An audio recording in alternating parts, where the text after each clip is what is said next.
guys, welcome back to The Big Picture with your hosts, Skylar Dempsey, Claire Bentley, and Shiloh Williamson. For those of you who are just joining us, The Big Picture podcast is all about true stories and their events. Claire, Shiloh, and I will watch a movie based on a true story, and then we will come together and talk about how close the events in the movie get to the true story. Today's quote of the day is, "If we desire respect for the law, we must first make the law respectable," by Louis D. Brandeis. Which coordinates very well with our topic for today. Shiloh would like to take over with that. So, my movie for this episode is The Zodiac Killer, which was filmed in 2007.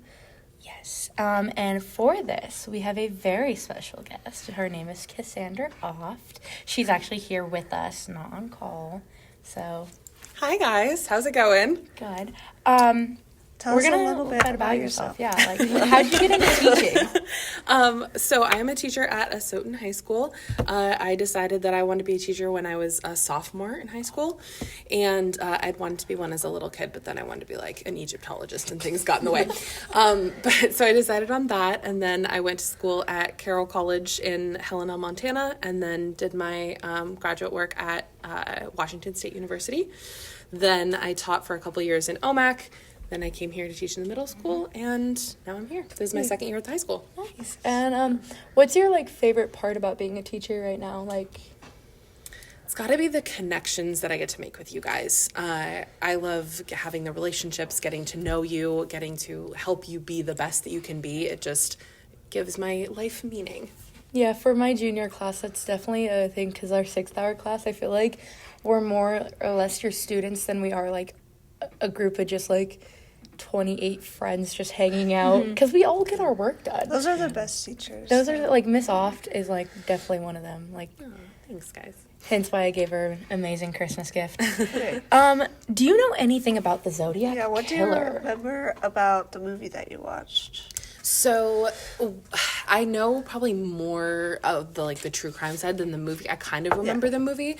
But when I think about it, I'm like, okay, so was it 60s, 70s era, I think? Yeah, 60s. And there was this serial killer. I remember him killing the people at the Lover's Lane, the couple. Yeah. And then he killed a cab driver, I think, at one point. Yeah. And then I think the thing that really stands out for me with the Zodiac is the ciphers, him sending the letters to the cops and them trying to solve it and all those things. Yeah. Kind of like the Riddler. Yes. It was a lot Claire taunting. Claire and I were talking about that yesterday, and we read on the Lover's Lane thing and everything, and it is scary for him to because now if someone had killed a couple on a beach and then sent out a letter to law enforcement being yeah, I killed them, they would be caught in 3 days. But in 1963, when the first killing happened and he sent out these letters, they didn't have enough technology the stuff we have now. It took them 5 decades to even come remotely close to they just barely found out who the actual Zodiac Killer is. Yeah. It's scary. So the Zodiac Killer is a pseudonym of an unidentified serial killer who operated in Northern California in the late 1960s. The Zodiac Killer is now known to be Air Force veteran Gary Francis Post, who has since passed away in August 23rd of 2018.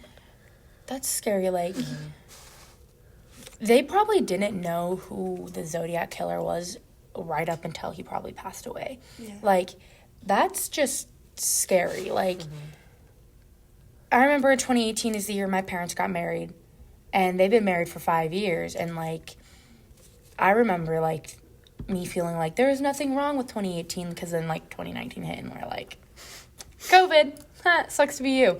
No, 2018 felt, really relaxing, a good, year for all of us, but then we come back and look at this, and we're this serial killer was found in 2018, 5 decades after his first murder in 1963. That's terrifying. Yeah. And the fact that he was an Air Force veteran, that's a little weird. Yeah. People, I'm sorry, but people like him, because there's there's a bunch of cases of military veterans going completely haywire and just killing people, and that's not what all veterans are, and people like them are what give veterans a bad name. For sure. Because my dad's one, and he's like a teddy bear. A big, fat, chubby teddy bear. Okay. So the plot line for the movie is on July 4th of 1969, an unknown man attacked Darlene Farron and Mike Magoo with a handgun at Lover's Lane in Vallejo, California. Only Mike survives. Yeah, didn't they say it was like a 22 caliber? It was a 22 caliber in the... And like, okay, so I know I'm a hunter, and I know you two are like around hunters or like shoot guns yourself. I don't know if Miss Offt has ever. Not so much. Okay, so a 22 caliber is like a super small bullet. The lead piece is literally like from nail to nail. It's like that small. Wow. And like, didn't it say like they were each like one of them was like shot 9 times and the other one was 10. like 11 or 10 or 11. Like you have to shoot them a lot, and just for like one person to survive like that's a lot of bullet wounds. It's like that's scary. And the 22 like shotguns are really tiny in themselves. They said it was a 22 caliber pistol, so it was like a tiny. It was like, They're in just like all those old Western movies, like the girl, like the fancy like school teacher pulls a tiny little gun out of her boot. That's what a 22 caliber pistol is. But this was not a fancy little teacher. No, this was Certainly not. mass murderer. Okay, so 1 month later in San Francisco, Chronicle what? The Chronicle, so like newspaper. Okay, so I'm just gonna say the newspaper because I don't there you understand that. The newspaper receives encrypted letters written by the killer called himself the Zodiac, who threatens to kill a dozen people unless the coded message contains his identity is published. No thank you. I watched the movie last night, and no. I watched it by myself. I was holding a 9-month-old baby and watched it, and I'm like, no. It's a scary movie, yeah. No thanks. Political cartoonist Robert Graysmith, who correctly guesses that his identity is not in the message, is not taken seriously by crime reporter Paul Avery or the editors and is excluded from initial details about the killings. When the newspaper publishes the letters, a married couple deciphers one, and in September the killer stabs a law student, Brian Hartnell and Cecilia Shepard at Lake Berryessa in Napa County. Cecilia dies 2 days later, and I think that he makes her tie both of them up. They were at like a picnic and stuff. Yeah, I don't remember what their names were, but there was something Claire and I were reading. Like, this guy, like in 1963, he stabbed this couple. They were seniors. Like, Claire and Shiloh are seniors. And these two, senior ditch day, we all know it's senior ditch day, all the seniors leave. It was the couple that went to go lay on the beach and then They took their senior ditch day to go on a date and go lay down at the beach. And this man just comes up and stabs them and then throws them in an old shack that sits on the beach. And he attempts to burn this shack down with their bodies in it, but fails. Like, they were just 18 and 19, like, that's scary. And like 2 days later, their parents walk down to see their lifeless bodies in the shack. And that's when the Zodiac killer started wearing that costume, right? With the hood and the thing and everything. Like, that's just horrifying. That's like we'll put up like a picture of what he like his costume. I'm calling it a costume because I'm not like it's a costume. They're in like to this day like.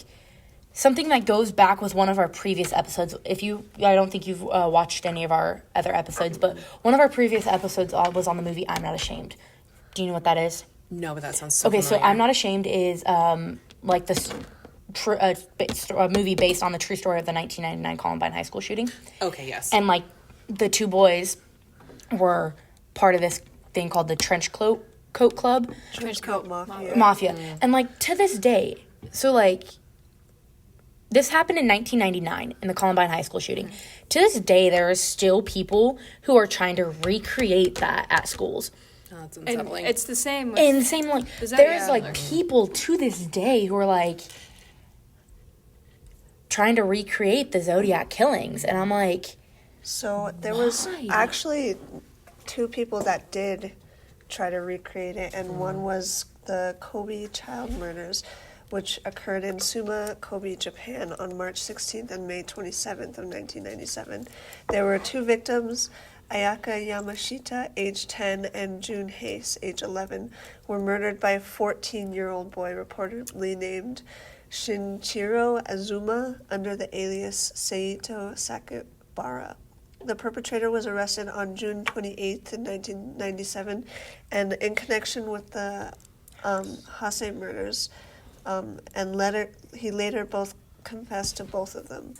As a juvenile, he was prosecuted and convicted as Boy A, and his real name has never officially been released because of Japanese law, and they wanted to keep him anonymous, but some weekly magazines reported that his name was Shinichiro Azuma. And in 2004, he was released, and on May 27th, the head of June Hayes, a special education pupil at Teinohata Elementary School, was found in front of the school gate hours before pupils arrived for classes. He had been beheaded with a handsaw, and with further mutilations being done after or before being left in front of the school for students to discover when they arrive. And then also a note was written in red pen. It was stuffed in his mouth, identifying the killer as Sakibara. And the note said, "This is the beginning of the game. Try to stop me if you can, you stupid police. I desperately want to see people die. It is a thrill for me to commit murder. A bloody judgment is needed for my years of great bitterness." Mind you, I don't remember his name, like the actual name of the Zodiac killer, but he left a note after his first murder in 1963, and like that was sent to the newspapers, and it what was it say? I like to see people die. Killing is fun for me. Yeah. And me and Claire were kind of talking like my fun, my like what I want to do on my free time for fun is hunting. She likes to. I like to go to like the pick and pulls with some of my friends and just go pull parts off cars and stuff like that. Like for fun, and then there's this guy like. I like to kill people for fun. Like, that's terrifying. Or, like, you know, these... 14-year-old boys in Japan. Yeah. This happened in America. On the other side of the freaking world, there was a 14-year-old boy who's like, I want to be just like that guy. Yeah, like, just to show you, like, how young this kid was, he was misspelling words on the note as well. He said shul killer instead of school killer. And, so they kind of connected it to the Zodiac murders because they're similar in a lot of ways. And the beginning with the phrase, it's the beginning of the game, the letter that stated that I'm putting my life at stake for the sake of this game. If I caught, I'll probably be hanged. Police should be angrier and more tenacious by pursuing me. It's only when I kill am I liberated from the constant hatred that I suffer and that I am able to attain peace. It is only when I give pain to people that I can ease my own pain. And he was also, like, I think he was angry because the letter was also yelling at the educational system, calling it compulsory education, that formed me an invisible person. So you can see there's a lot of, like, misunderstood parts of these people that could have been fixed before all this happened.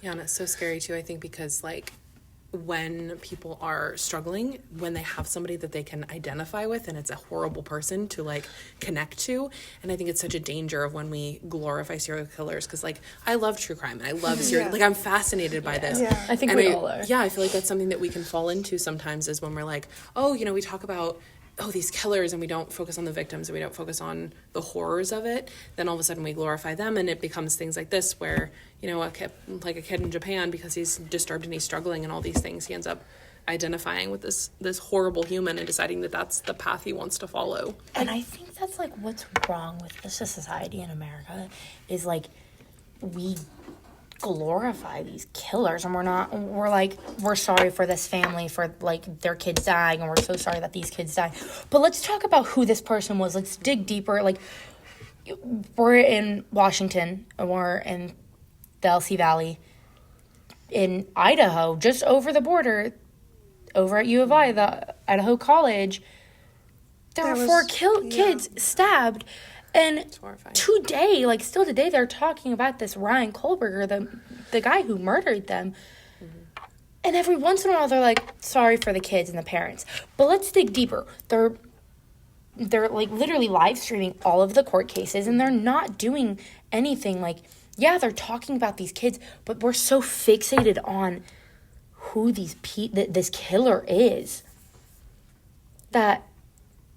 Like we idolize like Richard Ramirez or Ted Bundy. They had like these massive fan bases. Fans were like, you know, sending in letters wanting to marry these, you know. Yeah. Like there's a TV show named Dahmer after Jeffrey Dahmer. Like we are, like American society is just glorifying these killers, and now and the same society who's glorifying these killers are wondering why there is kids in Japan who are going around and killing people and blaming it on an American killer. Well, we're putting posters up being like, oh, look at this killer who isn't going to be like, who isn't in a depressed state and like hates themselves so much, who isn't going to look at this person to be like, you're my idol. Like, imagine walking up to someone and asking who their idol is. Mine's a Zodiac killer. Like, okay.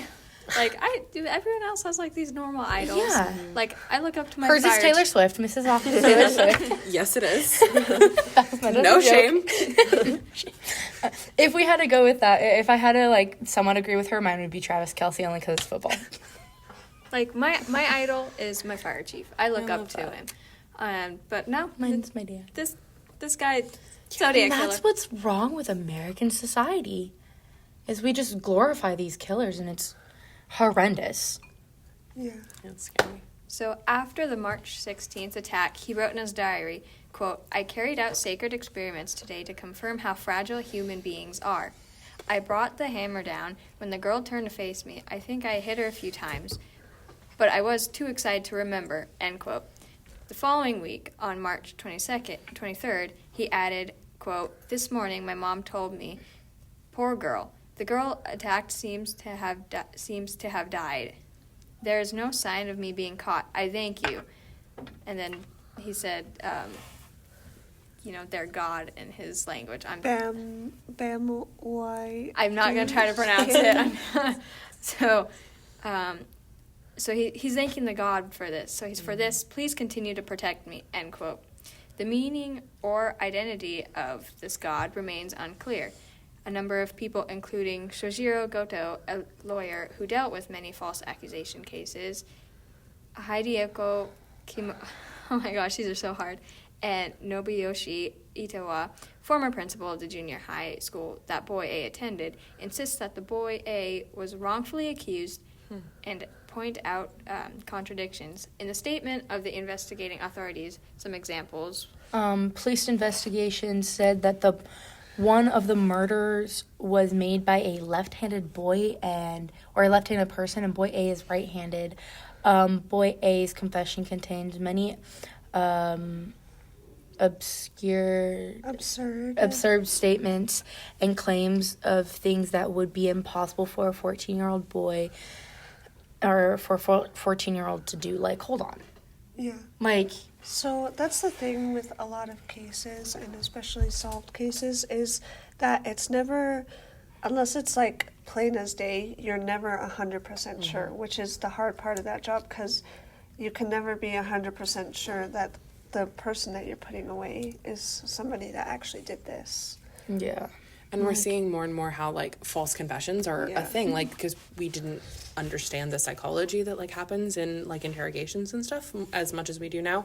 And so, like, I could see how a 14-year-old kid who is disturbed and who is struggling, whatever, could admit to this because they want the notoriety, even if they weren't the actual one who did it, which is horrifying in its own right. And it's another big thing because, these, like, famous serial killers get so much fame. Mm-hmm. Why don't I just say, I killed that person just to get that fame? Exactly. Yeah, and, like, okay, I'm sorry. You were talking about, like, how he was thanking his God. Mm-hmm. Okay, his God might be different than mine.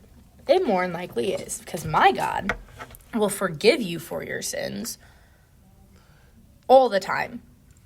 Every time. I'm like, I've sinned in my life, and I've been forgiven by my God. I've begged for forgiveness. But this kid isn't asking for forgiveness. He's asking This for kid is protection. asking his God to protect him while he murders these people. Honestly, I honestly believe that if it was a kid in the U.S. or who was in, like, my religion of a Catholic, God, he come Judgment Day, this 14-year-old boy wouldn't get to see the other side of the gates. Sorry, but he would probably end up in hell. To be honest, like, that's my belief. Like, yeah, you kill someone. Okay, yes. Learn from your mistakes. This boy goes to jail and then gets released. Learn from your mistakes. I'm not saying killing one person in your lifetime isn't bad. That is horrendous. But it gets to a point where if you go to jail to sit in there to think about what you have done so that when you're released, you can go into society being a civilized human. This 14-year-old boy walks out of jail and goes, I'm gonna kill an elementary teacher. Yeah, I don't think that the system that he was put into really helped him. Mm-hmm.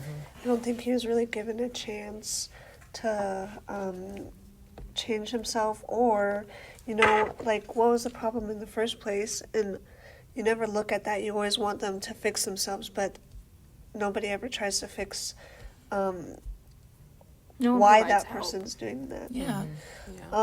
Anyways, so the other copycat was called the New York Zodiac, so somebody in America.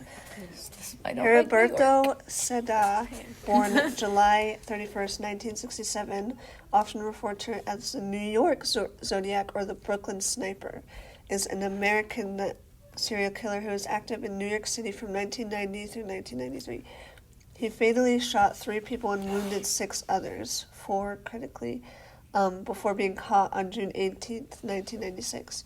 He was formally charged in the cases on June 21st, 1996, convicted on June 24th, 1998, and sentenced to 232 years of imprisonment. So, like, steering back to the, like, law students, back to the movie, so at the office, Avery makes fun of Graysmith before they discuss the coded letters because, no one's going to really take the coded letters seriously, and they didn't. Graysmith interprets the letter, which Avery finds helpful, and then he begins sharing information.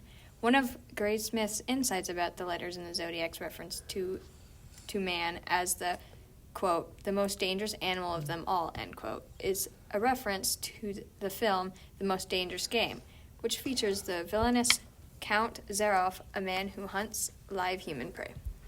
Literally one of my favorite short stories of all time. Yeah. It's so interesting. Quit glorifying murderers. Nuts! I'm glorifying. Now I can't remember who the writer is. I was going to say the writer's name, but now I lost it. But it's so interesting. It's Miss talking about Off's fault people. that the 14-year-old boy in Japan went around and killed people. Excuse you. Do not. This is what slander. I'm joking. It's not. Miss Off is lovely. But it's interesting because I think our sophomores at school here read that story, and they don't. Hopefully none of them are going around killing people. Yeah, we can Hope. reasonably My guess. freshman year, we listened to a podcast called, Serial. yeah, it was called Serial. Oh, we listened to about that Adnan too. Syed, and this whole entire story. You guys should go listen to it. You can find it on YouTube. Just look Yeah. up Serial Podcast, and then, if that doesn't couple, just, look up Adnan Syed Yeah. podcast. We had to listen to it, too. It is. It's so good. Okay, so do you think he was, framed, or do you think he, actually what happened? I think he was framed. Because, yeah, I was did kind of this torn whole between thing two. on this. Okay, what do you think, Oft? I think that Sarah I would Koenig did lean with such you. a good job. I think Yeah. he was framed. I think Adnan Syed was framed. I think Okay. that he was too. I had Yeah. this whole thing, but I can't remember what I did. I have a doc of it wasn't a class assignment, but I made my mom and dad listen to it, and my sister listened to it before she moved out, and they're like, he wasn't framed. So for an argument with my parents, I typed out a 7 to 8 page essay of why Adnan Syed was framed, and I made them read it, and I still have it somewhere. Anyway, Yeah. In the movie, 2 weeks after one of Grace Smith's insights about the letters reference, they found it out. San Francisco taxi cab driver Paul Stein is shot and killed in the city's Presidio Heights district. The Zodiac killer mails pieces of Stein's bloodstained shirt to the Chronicle along with a taunting letter. San Francisco police inspectors David Tochi and his partner Bill Armstrong are assigned to the case by Captain Marty Lee and work closely with Vallejo's Jack Molinax and Captain Ken Narlow in Napa. Someone claiming to be the Zodiac continues to send taunting letters and speaks on the phone with lawyer Melvin Belly on the KGO TV morning talk shows hosted by Jim Dunbar. So this guy is like extremely cocky in the way that he does things, and he named himself the Zodiac, and it wasn't quite clear on why he did that, because it wasn't linked to like their zodiac signs or anything. Like you said with the cocky, like my family hates cocky people.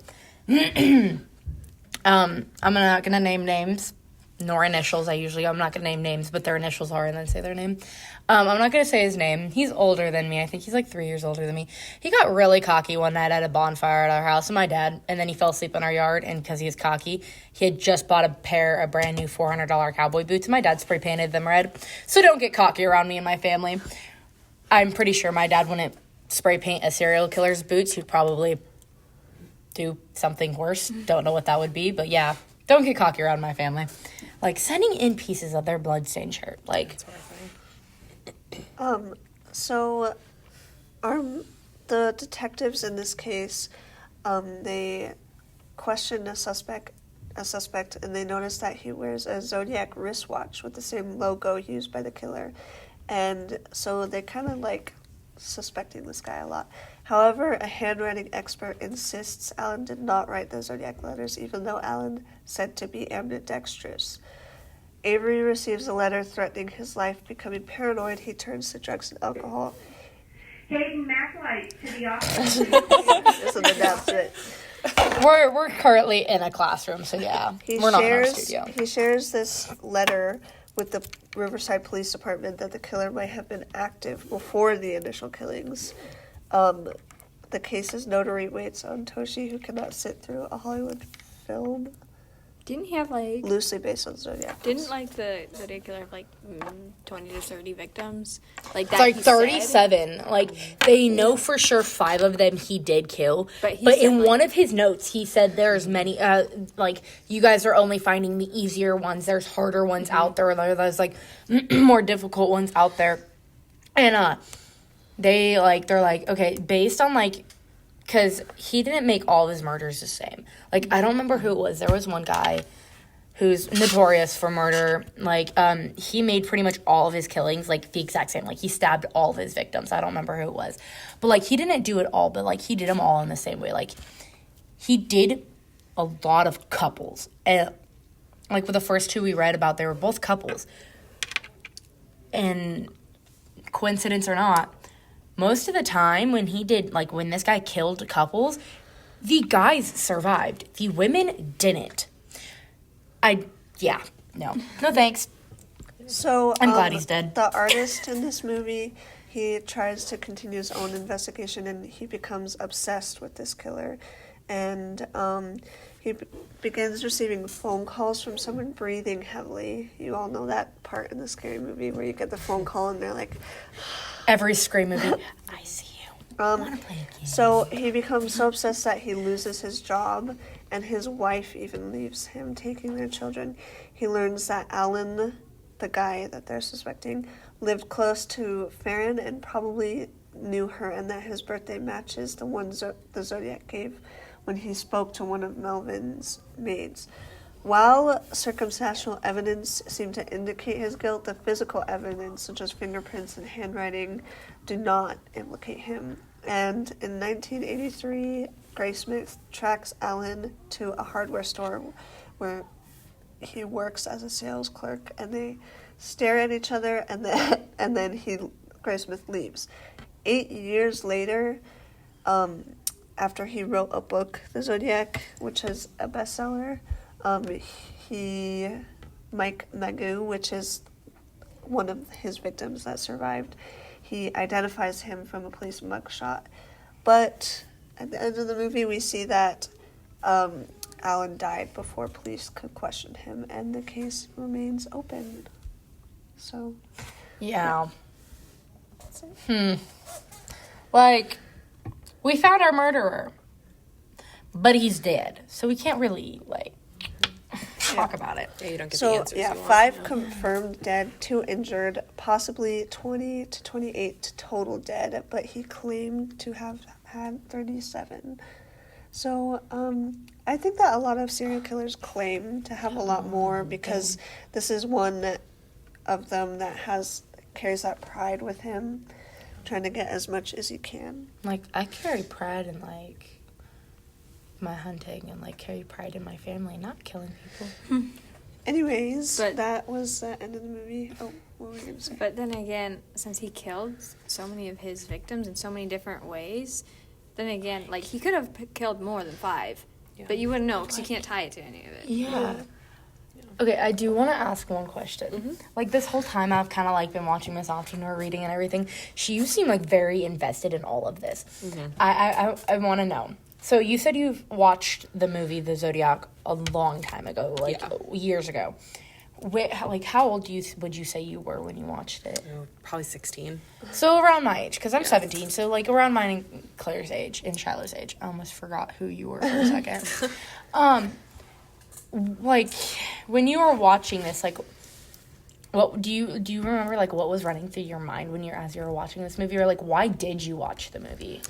I always liked true crime. Like, my mom and I watched Dateline stuff God. always. Yeah. So true crime was definitely something I liked. I ended up picking up, like, podcasts and stuff pretty soon after that. Like, when I went to college, I was like, oh, this is great to, like, listen to.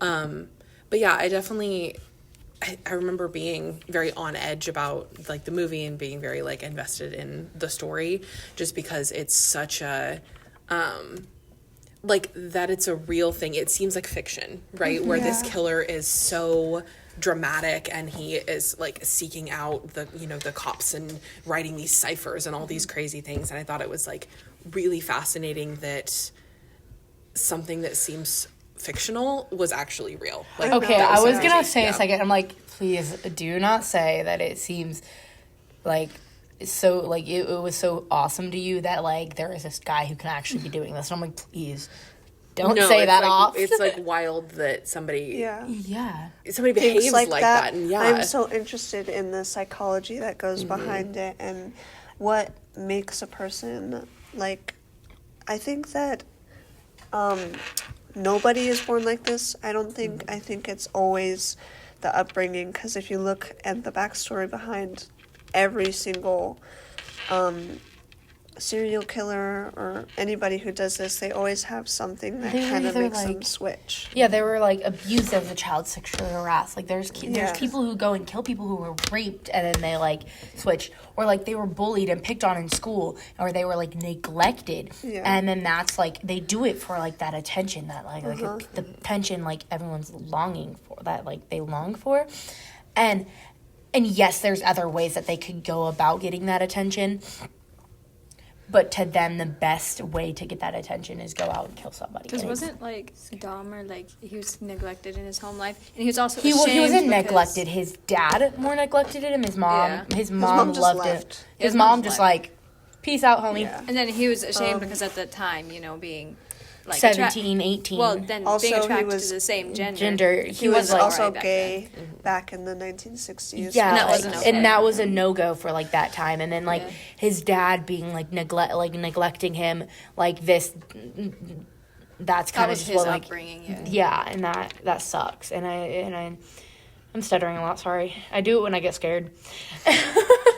Part of me is very, very happy that this man is dead. But then the other half of me is like, I wish he was alive so we could get the answers. Like, He was obviously very, very intelligent. he was very intelligent, but he was also psychotic. Like, Most of those people kind of are. They Yeah, have that absolutely, intelligence. so freaking smart. And, like, in a bad way. He is so smart and so intelligent that he can literally send in pieces of evidence, bloodstained shirts, or... letters and stuff like that to police and not get caught. Mm-hmm.